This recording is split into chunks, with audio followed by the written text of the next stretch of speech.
तो देखिए स्टूडेंट, आपके सामने है क्लास 12th के मैथ के 6वें लेसन का एक और इम्पोर्टेंट क्वेश्चन जो बोर्ड एग्जाम में पूछा जा सकता है। ठीक है, एक क्वेश्चन 2023 में पूछा जा चुका है। ठीक है, इस क्वेश्चन को ध्यान से देखिए क्या लिखा गया है। सिद्ध कीजिए कि एक शंकु के अंतर्गत महत्तम वक्र पृष्ठ वाले लंबवृत्तीय बेलन। इस शंकु के अंतर्गत क्या है? महत्तम वक्र पृष्ठ वाला लंबवृत्तीय बेलन है।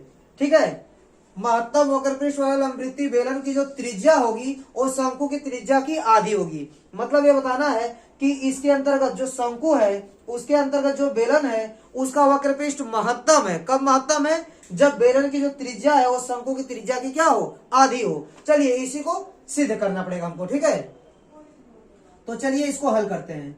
ध्यान से देखिएगा, एक त्रिभुज है ACF। एक त्रिभुज क्या है? ACF।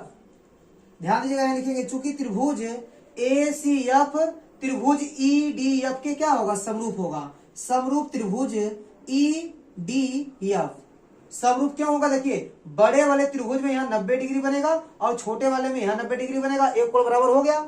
और बड़े वाले त्रिभुज का एक कोण यहाँ देखिए मिल रहा है यहाँ पर, और छोटे वाले में भी मिल रहा है। ठीक है, तो बड़े वाले त्रिभुज का यह कोण F वाला और छोटे वाले त्रिभुज का भी कोण F क्या है? कॉमन है, इसलिए वह भी क्या होगा? बराबर होगा।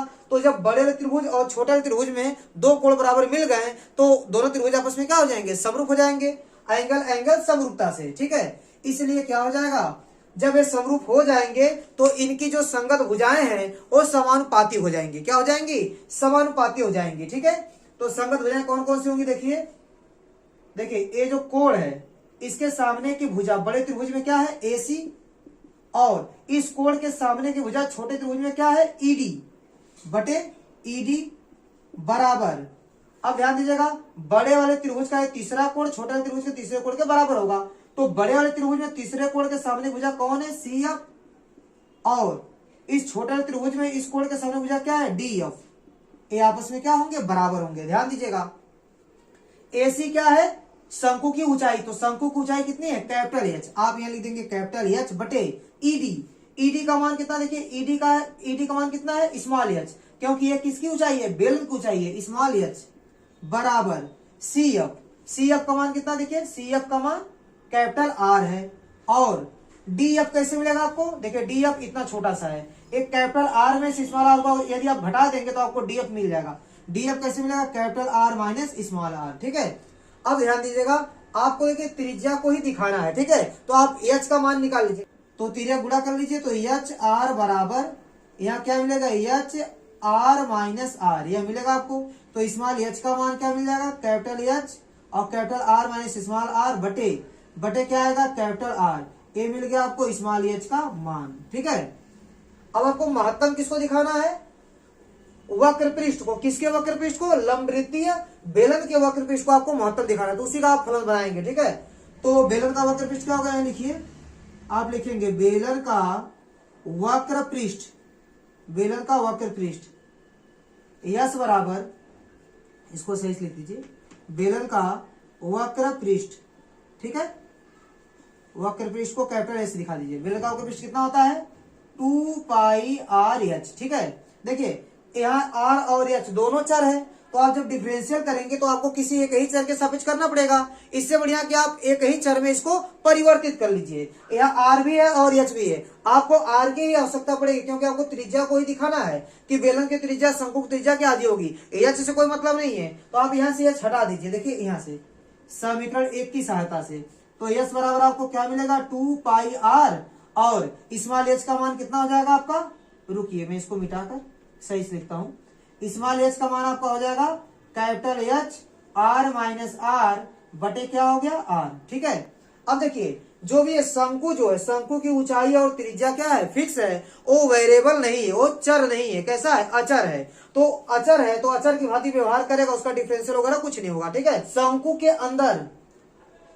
के अंदर जो बेलन है उसकी त्रिज्या और ऊंचाई क्या है? चर है, जो बदल सकती है। ठीक है, तो उसी के सापेक्ष आपको अवकलन करना पड़ेगा। ठीक है, तो यहाँ केवल आपको स्मॉल r दिख रहा है। ठीक है, उसी के सापेक्ष आप अवकलन करेंगे, बाकी सबको पहले बाहर कर लीजिए, थोड़ा सा इसको और सॉल्व कर लीजिए। देखिए इसको आप क्या लिख सकते हैं? देखिए 2π कैपिटल H बटे कैपिटल R और इस स्मॉल आर का गुणा अंदर कर दीजिए, तो capital R into small R minus R का स्क्वायर। ठीक है, अब इसका आप डिफरेंशियल करेंगे। ठीक है, तो चलिए इसका डिफरेंशियल कीजिए। चलिए स्टूडेंट, अब हम लोग दोनों पक्षों का आर के सापेक्ष अवकलन करेंगे। ए मिलेगा आपको D S by D R बराबर, देखिए ये सब अचर है तो ये सबको बाहर रखिए, 2 पाई एच बटे आर।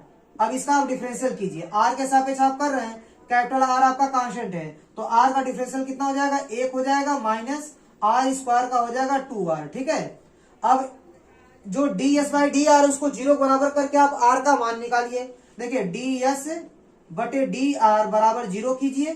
ठीक है, तो डी एस बटे डी आर का मान कितना है, 2 पाई एच बटे आर और ब्रैकेट में R minus 2r, R minus 2r बराबर क्या हो जाएगा 0। और इन सब से आप 0 में भाग करेंगे तो ये सब 0 हो जाएगा। ठीक है, तो r माइनस 2r बराबर 0 आपको मिलेगा और कैपिटल R बराबर मिलेगा स्मॉल 2r और स्मॉल r का मान कितना आपको मिल जाएगा, देखिए कैपिटल R बाई 2।